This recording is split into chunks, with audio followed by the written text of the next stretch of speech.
Now, I love our backhoe. We use it all the time.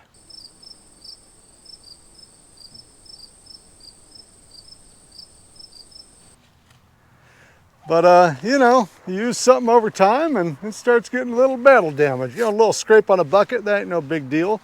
But bent pins, broken dipper sticks, broken frame pieces, that's something we would like to avoid. So, you know, if you could be a little gentle on these things. See, there's little straps here, and you can see the bolt in here is kind of round out this metal. This stuff will happen over time because this thing's moving in and out, flexing, because maybe I was being a little aggressive with the backhoe. That'll happen over time. We would like to avoid that kind of stuff happening. So, this is my list of ways to break your backhoe. Let's do it.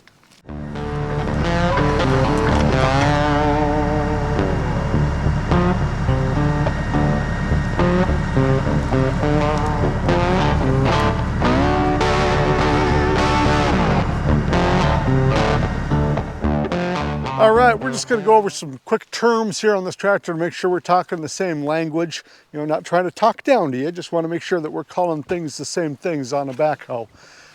This is your backhoe bucket. This is a thumb. It's optional on most tractors. Some thumbs are hydraulic, so you press a button and they squish. This one's mechanical. I pin it in different places to pull the bucket into it to grab stuff. So if you're a Rockefeller, get yourself a hydraulic thumb. I've got a mechanical one. This thing right here, this is your dipper stick. So your bucket and your dipper stick are both controlled with your right hand. On your operator station, that's where all your sticks are and stuff, your right hand controls your dipper stick and your bucket, curling your bucket and your dipper stick, which pulls inward. So bucket curls or dumps, dipper stick pulls inward and goes outward. Then you got this big guy, this is your boom. So your boom will spin or will go side to side, and your boom will go up and down. So that's controlled with your left hand. And then down here, let's grab you and take a look here. These are your outriggers. So these give you stability and strength for your backhoe. And those are controlled with these sticks right here, up and down. Now there are some different kinds of tractor backhoes out there. You know, you got 3-point backhoes, you got 4-point backhoes, I call them 4-point backhoes, and you've got subframe style backhoes. This is a subframe style backhoe. Usually, if you got a backhoe on your tractor, it's a factory backhoe. Now, you might have an aftermarket one from Woods or something, and then there are some aftermarket ones from other companies as well. There's a lot of 3-point backhoes out there on the market, and I'm just gonna come right off the bat and say don't buy one. They are not very good at digging. They can be really damaging to your tractor for a lot of reasons, and just not a very effective tool. I really don't recommend a 3-point backhoe. The next, I guess, lightest duty style is what I'd call a 4-point backhoe. That's where the back of your tractor is where the backhoe mates up. So maybe you got 4 pins that go through the back of the tractor, and your backhoe is mounted on that. So a lot of times you'll have just one seat. Your driver's seat swivels around to use that backhoe, usually on a 4-point backhoe. Sometimes they'll have a separate seat, but a lot of times that seat swivels. So those ones are directly mounted to the frame of your tractor. So if you're putting stress on that backhoe or stress on that tractor, it can crack things. We'll see rear ends and stuff crack with 4-point backhoes. So that's why we got to be careful. That's kind of the stuff we're going to be talking about. And then what I think is the strongest style is a subframe style backhoe. Let's get a look at how this works here. Come here, come on over, come take a look. Hold on. Okay, I'll come get you. Okay, so here's our backhoe, right? And there's this framework this backhoe's sitting on. It sits on its own framework, so it connects to the tractor here. That bolts into the rear end of the tractor. But this frame goes all the way up front. There's that framework. And then it also connects up towards the front of the tractor. So this whole framework in here, this slides out when you take your backhoe off. So what makes these a little stronger is that, you know, as you're putting leverage and stress, on this backhoe, because that's what happens when you're digging in the ground. A lot of that leverage and stress is being transmitted to this frame, and that frame is connected at a few points of the tractor. And I just think that it, since it's kind of spreading out that stress a little bit more, we see less damage to tractors with backhoes like that. And they're also more powerful at digging, because you're digging with that bucket and the whole tractor is engaged in that digging, or a lot of the tractor. I mean, this frame goes all the way up to where the loader is. So let's talk about what we're going to talk about though. How do you break these things? Okay, so the number one top thing I see that causes damage to backhoes is lack of maintenance, specifically in greasing. So you've got grease zerks. Well, they're really easy to see when you're not looking for them. You've got grease zerks at all of the rotation points on your backhoe. And these things will come in and they've never been greased before. Now, some of these, I guess, might hide from you a little bit. There's some down here that are just really difficult to get to. There's one hidden in there under all that dirt. But geez Louise, tons of pressure and force being put on these. And once you get dirt and grime and grit in there, it starts wearing down these pins. Things freeze up. We've seen these pins in these backhoes basically just welded to the other metal. It gets really costly to replace that. Grease is relatively cheap. It's not about the quality, it's about the quantity. Grease the living crap out of these things. Every about 10 hours use on your backhoe, grease it. If you don't have all the greasing supplies you need, there is a link in the description of this video, maybe in the comments, maybe at the end of the video, for my tractor essentials list. There's a bunch of greasing stuff on there. Buy your greasing supplies, grease this backhoe regularly. It'll make it last way longer. I see people getting in a hurry with their backhoe and not using their outriggers. Their outriggers are up. And what will happen is when you dig, these outriggers are giving you stability, but also preventing flex from happening and being transmitted back to the tractor. Well, if you're digging and you're not exactly square, straight onto your dig, or you're digging a little sideways, or you got your boom off to the side and you're slamming things to get dirt out of your bucket, all that flex is going straight into your tractor. It can cause some damage over time. So if you have your outriggers down, they help balance out that flexing action, really keep you stable and steady, and also when you dig, helps you dig harder. Just had a customer the other day who was digging with his backhoe and flattened his tires, and I couldn't figure out how he did it. He didn't have his outriggers down, so he was pushing into the earth and then pulling the earth, and it was pulling the whole tractor down into the earth, right? Because the bucket, as it pulls up, it pushes the tractor down. It's equal and opposite reaction. We got leverage there, right? We have an axis right where the tractor meets the backhoe. Well, the tires were taking the brunt of that force. He flattened two of his tires just digging in the ground. So you want to make sure you're always working with your outriggers down to help balance out your load and keep your tractor stable. Now here's what I'm going to say that's going to be really, really controversial. And if you read the owner's manual for your tractor, it will corroborate what I'm saying here.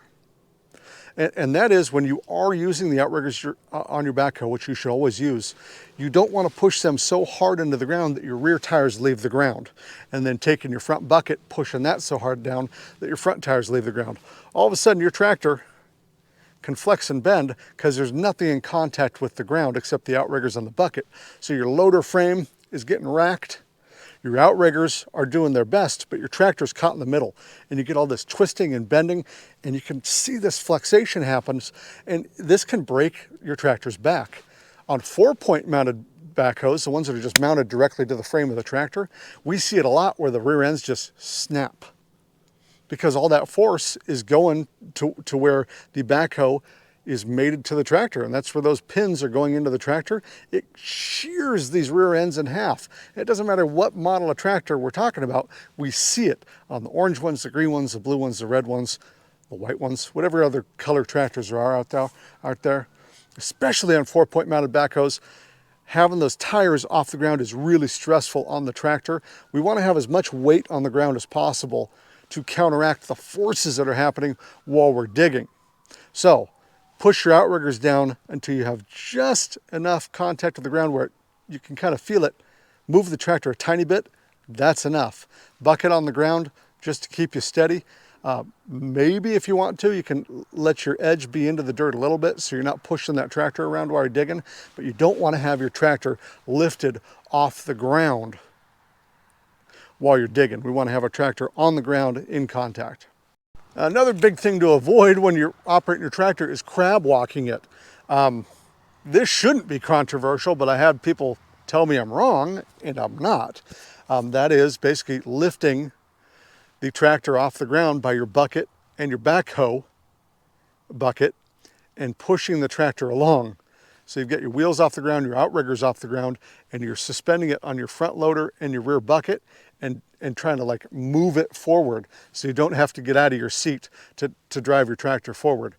It seems like a time saver, I guess, but it's not a good idea. You know, you can kind of shove your tractor along a little bit with the backhoe bucket, which I still think is a little bit stressful because that's, you know, I don't know. Maybe it's not that stressful, but crab walking, like standing this thing up and walking it like that, really, really stressful on the frame of the tractor and your pins and your loader frame and everything else. If you're stuck in the mud or something, yeah, go ahead. But boy, just crab walking on a regular basis, boy, I've seen some damage happen because of that. Okay, so backhoes are all about leverage, right? So the backhoe at its fullest length is about as long as the tractor itself is usually. So that's a really long thing. And so, you know, when we're talking about leverage, I need a stick. Hold on. Out. Thank you. So talking about leverage, right? We know how leverage works, right? You put a lot of force way out far on something, and it gives you more bending action than if you're really close in. The dog is very upset because I stole her stick. So if we're putting all this leverage out here, it's really easy to crack something, whereas if we have the leverage in close, it's harder to break it. And that's kind of how backhoes work too. So if you got something way out here, it's much more likely to put stress through everything on the backhoe system than if you're in close. So for example, when you're digging, here, you want the stick? Get it. Yeah, good girl. So when you're digging, you got your boom extended all the way, you got your dipper stick extended all the way, and then you've got the tip of your backhoe bucket in the ground, and you're pushing down on the ground trying to start your dig. Well, that puts a ton of stress on the entire backhoe system. Whereas if you tried to start your dig a little closer in and maybe curled instead of pushing down, we're not going to put as much stress and as much leverage on the framework of this backhoe system and the pins in the backhoe. Is it going to break your backhoe instantly? No, it's not. Is it going to break the back of your tractor instantly? No, it's not. But over time, doing these high leverage actions, boom and dipper stick all the way extended, bucket straight down to the earth and pushing down, you'll see the back of your tractor coming up off of the ground. And if your tractor's wheels are leaving the ground, that's a problem. So the next kind of leverage that I see causing a lot of damage on tractors, mine included, is you get into the ground with your bucket and then you're using your dipper stick to pull back instead of curling and using your boom to pull up. If you're pulling on a tree root and trying to yank straight back against all the dirt and other roots, it doesn't make any sense to do that, but sometimes we kind of don't think when we're operating the backhoe. So you want to get your scoop and pull up. That's the most efficient way to dig. Imagine having a shovel in the ground, and you shove it in the ground and then try to yank it back to get all the dirt out of the ground. It's not gonna work. Imagine all that stress on your body and the shovel. Instead, you put your shovel in the ground and you scoop and lift. That's how we dig. So you dig the same with a backhoe, but instead of scooping forward, you're scooping backwards. So we're pulling our scoop and then lifting up with the boom to pull that scoop of dirt out of the ground instead of trying to yank back. Another thing I see from myself a lot of times when I'm trying to pull a root ball out of the ground, trying to get a stump out of the ground, is the rubber band effect. I mean, imagine picking up your tractor and dropping it on the ground. The thing weighs a lot. It's made out of metal, it's made out of good metal, but boy, that could be hurtful. I mean, if somebody picked me up and dropped me, it hurts. And the same thing can happen with your backhoe where you're scooping under a root and you're pulling really hard and it's not giving, and all of a sudden, boom, it gives and your whole tractor pounds all over the place. You know, just something to be aware of. Sometimes you just can't prevent it, but you know, If you can prevent it, let's avoid bouncing this tractor up and down, you know, like it's a basketball. You know, let's try to avoid doing that, because boy, it can just really shake things up and snarl things up over time. So a question I get asked a whole lot by customers when they're coming in and looking at a tractor, I sell tractors by the way, is how much will that backhoe lift? A lot of first-time tractor buyers want a backhoe and they say, how much will it lift? And the answer to that question is always the same: zero much. These tractor manufacturers do not give us a lifting capability of the backhoe. Why is that? It's because the backhoe is made to dig. It's not designed to lift. So they'll give us a breakout force, how much force we're using to break stuff out of the ground, but not a lifting force. So what I've done here is I've picked up a heavy thing with this backhoe. And I just want you to envision this. We're driving this backhoe, we've lifted this heavy thing, we want to go take it somewhere else. It makes sense, you know, we've got our thumb here with the bucket, it's gripping onto this heavy thing. And we start driving along, well, look at how far out this is hanging. So we've got this weight way out here behind the tractor, and you start going up a hill, and guess what the tractor does? Pops a wheelie. Rather than using a backhoe with a thumb to do work like this, we want something on the front end. This is what it's designed for. We've got weight in the tires, we have ballast on the back, we lift something. It's not going to make us flip as easy. Now you can, if you're going downhill with a heavy weight, roll, but you're much more likely to do it in this case, especially as this thing rocks side to side. I mean, you could roll this tractor so stinking easy, going over not much of a bump, just because of the leverage that would be enacted on that tractor from the weight being so far from the center of mass. So, how much will this backhoe lift?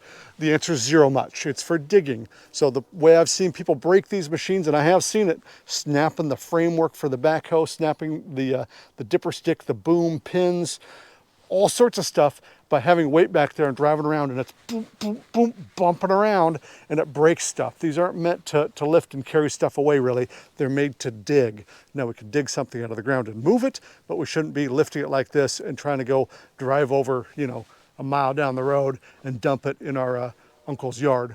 I guess something that kind of confounds me is I have folks who broke or bent or crushed or curled, or you know, basically just mangled something on their backhoe or their tractor with the backhoe.